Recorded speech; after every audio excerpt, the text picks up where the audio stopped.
রাষ্ট্র ধর্মনিরপেক্ষতায় তোমরা চালাও, তুমি ব্যক্তিগতভাবে তোমার পরিচয় কি জাতি জানতে চায়? ওলামাদের আজকে বিষয়ে কথা বলতে হবে।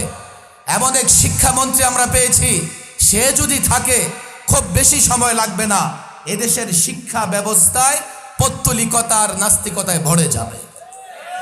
পরিষ্কারভাবে এই বিষয়ে ওলামাদের কথা বলতে হবে। আমি মনে করি এটা আজকে একটা শিক্ষা সেমিনার। এই সেমিনারকে ফলপ্রসূ করবার জন্য, সফল করবার জন্য কমপক্ষে আমাদের 3টি কাজ করা দরকার। এক হচ্ছে নিজেদেরকে আগে জানার চেষ্টা করা যে এই শিক্ষা ব্যবস্থায় কি বিষ লুকিয়ে আছে।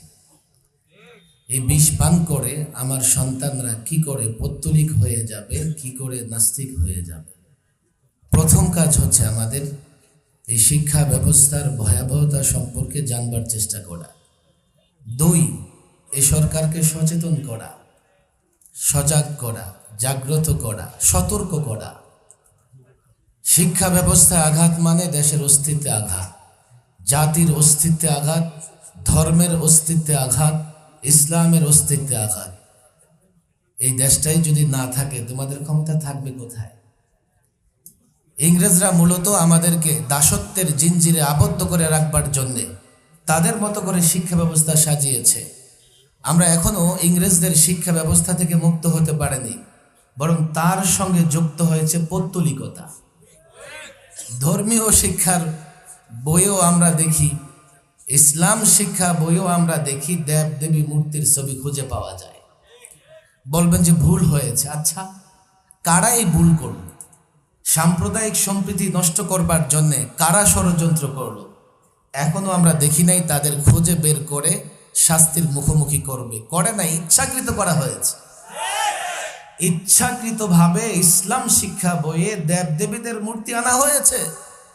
3, জাতিকে সচেতন করা, জাতিকে বোঝানো। 3টা কাজ আমাদের অবশ্যই করতে হবে। আমি মনে করি শিক্ষা এই সেমিনারকে ফলপ্রসূ করতে হলে হেফাজতের নেতা কর্মী দায়িত্বশীল উপস্থিতিকে এই 3টা বিষয় চূড়ান্ত করতে হবে। বড় একটা কঠিন সময় অতিক্রম করছি আমরা।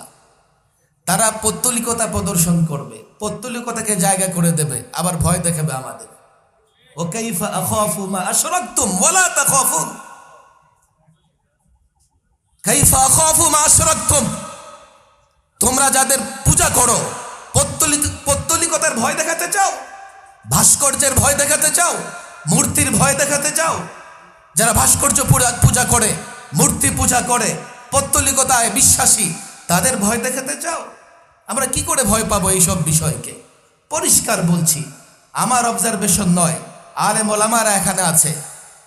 2013-তে 13-14-তে একবার এই শিক্ষা ব্যবস্থায় আমূল পরিবর্তন করার পরে হেফাজতে ইসলামের দাবির মুখে সরকার যত ধরনের নাস্তিকতা, পৌত্তলিকতা প্রবেশ করিয়েছিল বাদ দিয়েছে। এবার আবার নতুন করে এগুলো কেন আসছে?